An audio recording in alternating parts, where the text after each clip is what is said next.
Bonjour à tous, bienvenue pour une nouvelle édition du JT 3S. Au sommaire de ce 12e numéro, lors d'un plan business organisé par la société Electrolux, le pressing de Sarrebourg a été choisi comme référence sur notre secteur. 18 bénévoles de la société Procter & Gamble ont décidé d'être solidaires aux FAS Charles et Marie Knell de Sarreguemines. Cette année, c'était ambiance country pour la fête de la musique de la résidence Lydie Guggenheim à Sarreguemines. Les établissements d'hébergement de Sarrebourg ont fêté l'été à l'étang de la Stampf à Sarrebourg. Et l'Institut médico-éducatif Les Jonquilles de Sarrebourg a organisé une journée porte ouverte et s'ouvre vers l'extérieur également en proposant un défilé dans la salle des fêtes de Sarrebourg. Et enfin, à Sarreguemines, plus de 400 personnes se sont rendues à la traditionnelle kermesse de l'IME. Les directeurs des AT d'Alsace, de Moselle et des Vosges se sont réunis à l'occasion d'un business plan orienté pressing. Il s'est tenu à Sarrebourg où le pressing devient une référence sur la région. C'est d'une certaine manière une reconnaissance pour le travail réalisé depuis 1 an à présent au sein de l'établissement en collaboration avec Electrolux, mais aussi dans l'accompagnement des travailleurs handicapés. Regardez le reportage. Pourquoi créer un pressing? Quels sont les attraits? Quelles sont les étapes de l'aquanettoyage? Telles sont les questions soulevées lors du plan business. Un plan business sur le thème du nettoyage à l'eau. 14 personnes du secteur Grand Est sont ici invitées à échanger sur le projet Pressing, présenté comme un outil complémentaire à une blanchisserie. Pour montrer la faisabilité d'un projet, rien de tel qu'un retour sur expérience et la présentation d'une installation qui fonctionne. C'est Sarrebourg qui a été choisi par le fabricant Electrolux. C'est toujours très intéressant pour nous fabricants de montrer ce qu'un client est capable de faire, la réussite de son établissement, et je pense qu'à titre de l'établissement, c'est toujours une fierté de pouvoir montrer à ses collègues locaux ou régionaux comment on a réussi à mener à bien le projet. Et M. Jules Barrault a accepté de nous ouvrir ses portes puisqu'il a eu l'audace de créer cet établissement complet, blanchisserie plus pressing, qui est, à mon idée, le premier en France. On a pris le risque d'adosser le pressing à une blanchisserie dans une zone commerciale. Normalement, les pressings sont positionnés au centre-ville. Donc, avec un an de recul, on s'aperçoit qu'on a réussi notre pari. Les gens viennent de plus en plus. On a agrandi les locaux, on a mis une table supplémentaire. Donc, ça peut servir d'exemple pour nos collègues sur la région et sur la France. Le pressing, telle une activité complémentaire, mais ce n'est pas tout. Ici, on a opté pour une alternative innovante au nettoyage à sec. Une alternative qui répond aux normes en vigueur, qui apporte un confort de travail aux utilisateurs et offre un résultat optimum. Monsieur Jules Barrault a réussi à monter son projet de blanchisserie et de pressing qui, à notre sens, correspond tout à fait au milieu médico-social, à la fois sur le plan écologique, puisque c'est quelque chose qui répond, cette nouvelle alternative répond en tout cas aux normes en vigueur, d'un point de vue social, puisqu'on répond aux besoins du travailleur handicapé, dans le sens où c'est une activité qui est directement en relation avec le client, avec l'extérieur. En termes de réinsertion, ça prend tout son sens. Et puis enfin, c'est quelque chose qui est sain, puisqu'on utilise des produits naturels ou qui tendent, en tout cas sans produits classés cancérigènes, par exemple, comme peut l'être le perclos. 1 an d'existence est déjà une référence en la matière. Ce pressing, adossé à une blanchisserie, donnera peut-être le goût de l'aventure à d'autres ESAT. Si je vous dis Procter & Gamble, vous penserez sûrement aux produits ménagers, aux cosmétiques, et pourtant la société est aussi engagée en matière de responsabilité sociale.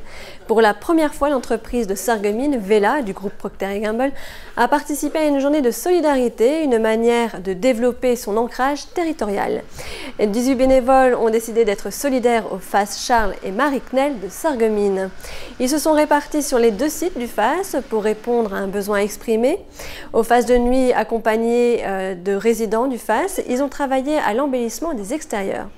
Un parterre de fleurs a été aménagé. On y retrouve une 50aine d'arbustes tels que des hortensias, des lauriers, des géraniums et des graminées. Après le FAS, direction cette autre résidence, le FESAT Lydie Guggenheim pour la fête de la musique.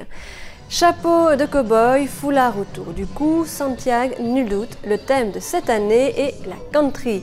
Pour l'occasion, le groupe de Villerwalde, Happy Country Dancers, a fait le déplacement pour montrer ses talents de danseur et animer la soirée. Le temps de quelques démonstrations, la country a laissé place à la Zumba. 11 résidents entraînés depuis février et emmenés par Jennifer Gauthier ont transporté la soixantaine de résidents, les salariés et représentants du groupement 3S, dans des rythmes latins endiablés et ensoleillés.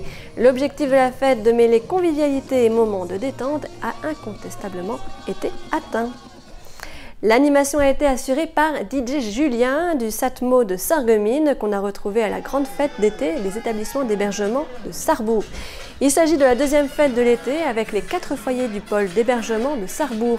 Elle s'est tenue cette année à l'étang de la Stampf, près de Dabo, où se déroule également la fête d'été de l'ESAT.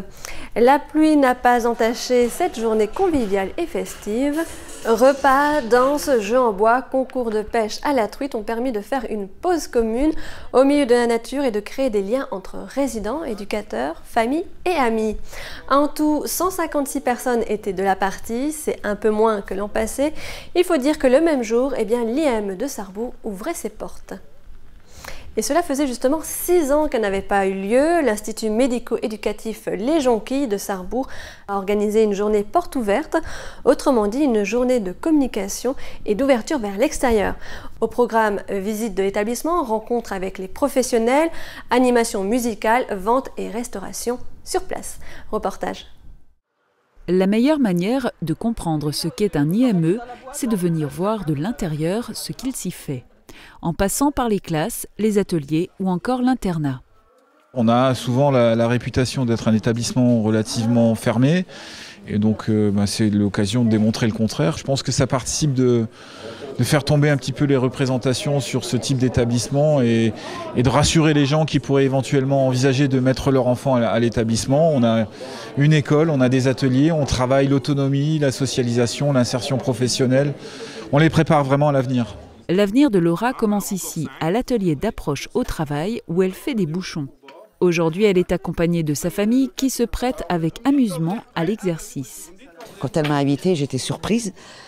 Et après, je me suis dit, mon Dieu, que ça va être beau de regarder tout ce qu'elle fait. L'évolution de ses enfants. Moi, j'ai vu la mienne qui a évolué, vous n'avez même pas idée. Là, elle parle mieux, on arrive à communiquer. Je l'ai au téléphone, c'est juste sublime. Donc, merci l'école. Merci l'école. Ouais, j'ai perdu à manger, je sais quoi, la mienne. Faire découvrir son univers, c'est aussi un plaisir que partage Luc avec sa famille ici à l'internat. Notre enfant, il est fier, parce qu'il en parlait depuis 2-3 semaines. Ah, il faut qu'on vienne à la porte ouverte. J'ai dit oui, on vient. Moi, ça fait très plaisir, quoi. La porte ouverte, une occasion pour partenaires et parents de découvrir l'internat, mais aussi chaque unité de l'IME, l'IMP, l'IMPRO et l'unité fonctionnelle pour enfants autistes. L'établissement assure une prise en charge éducative, pédagogique et thérapeutique des enfants âgés de 6 à 20 ans. On a la possibilité, nous, de pouvoir les accompagner plus longtemps et du coup de pouvoir les préparer tranquillement à leur avenir professionnel. C'est ce qui fait vraiment la différence avec un établissement scolaire classique, c'est qu'ici, c'est l'institution qui s'adapte à l'enfant et c'est pas le contraire. Ici à l'IME, ils sont 85 enfants à bénéficier de cette prise en charge. Un des événements de l'année organisé par l'IME vers l'extérieur, c'est aussi un défilé digne de ce nom et ouvert au public. La première édition s'était déroulée intramuros à la salle des fêtes de l'IME. Cette année, direction la salle des fêtes de Sarrebourg. 11 jeunes ont défilé, le résultat est, vous allez le voir, impressionnant et c'est l'aboutissement de 2 ans de travail. Regardez. Sur une chanson d'Edith Piaf, la robe Lady, portée par Alison, ouvre le défilé. Un air de Fashion Week plane sur le défilé. Le cadre est magnifique, la musique choisie avec soin, les mannequins sont pour la plupart également créateurs et le public venu en nombre est conquis. On retrouve Alison dans les coulisses, la boule au ventre, elle enfile la robe jungle. Il s'agit de son idée, de sa création, de sa couture. J'ai dessiné des habits, je les ai faites, j'ai cousu tout ça et aujourd'hui je présente au public et ça me fait plaisir. Dans la peau de mannequin, les enfants foulent à tour de rôle l'avancée de scène. Alison portera 5 tenues, la voilà en Charleston. Pour Dorian, c'est son premier défilé, sa tenue s'intitule Arpeggia. Et puis il y a ces messieurs, au nombre de 2, Francis avec sa tenue Gold Star et Nordine en Arméus. L'art de la mode est ici utilisé comme moyen d'atteindre des objectifs thérapeutiques propres à chaque enfant. Ceci au travers des ateliers d'art-thérapie et de couture. C'est vraiment respecter bien évidemment leur goût, mais les amener surtout à mettre en place un processus artistique qui n'est pas toujours simple à avoir. Il faut d'abord une intention, il y a toute une réflexion, après il faut la démarche de la mettre en pratique, il faut tout ce qui est technique au niveau de chez Sandra, et là la finalité c'est de pouvoir l'exposer aux autres, valorisé par des coiffures, du maquillage professionnel. De montrer leur tenue, ça fait plaisir de les voir comme ça. Pour clôturer le projet, il n'y a rien de mieux, quoi. Et je pense que les objectifs sont atteints. La genèse de ce projet et la créativité des jeunes. Et tout ça nous a semblé très original. Ce n'était pas quelque chose qu'on pouvait reproduire. Et ça mettait vraiment en avant le travail, leur propre travail, et le travail qu'on avait envie de faire voir concernant les jeunes de l'IME. Ce sont des jeunes qui ont des capacités, des compétences, qui ont envie de se faire connaître et ils savent parfaitement bien défiler. D'ailleurs, le résultat d'aujourd'hui, je mets au défi quiconque de dire qu'il s'agissait de jeunes d'IME. Tel un défilé de haute couture, celui-ci se termine avec la robe de mariée, ou plutôt 2 robes de mariée. Marie-Louise en Wedding Texas et Alison avec la robe de mariée Sophia. J'ai vu ma fille défiler, elle était au top. Je pensais pas ça. Pour moi, il était magnifique, parce que j'avais les larmes aux yeux. C'était vraiment, ça m'a pris vraiment génial. Ils sont transformés, enfin je les trouve vraiment différents. Certains révèlent leur féminité et c'est vrai qu'il y a quelque chose de touchant. Il y a quelque chose de l'estime de soi qui est travaillé. Moi je suis de Bourgogne et voilà, j'ai trouvé que c'était très bien. C'est la première fois que je voyais un spectacle comme ça. Je me doute que ça doit être beaucoup d'efforts pour ceux qui encadrent et pour ceux qui défilent.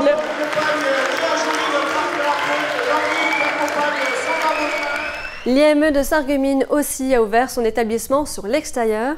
Plus de 400 personnes, parents, enfants, personnel et partenaires de l'IME ont fait le déplacement pour la désormais traditionnelle kermesse de fin d'année. Un moment fort pour clôturer l'année scolaire, toboggan gonflable, atelier maquillage, pêche au canard, jeu de quilles ou encore jeu de radeau. Les enfants petits et grands ont pu trouver leur bonheur. Chaque jeu offrait un point. Une fois la carte complétée, l'enfant pouvait recevoir un cadeau. Les bénéfices de cette journée seront reversés à l'établissement pour acheter des jeux et mener des actions en direction des enfants de l'IME. Et depuis, ça a été la reprise pour tout le monde. Alors, bonne rentrée à tous. J'espère que ce JT de rentrée vous a plu. Je vous donne rendez-vous très prochainement pour une nouvelle édition. À bientôt.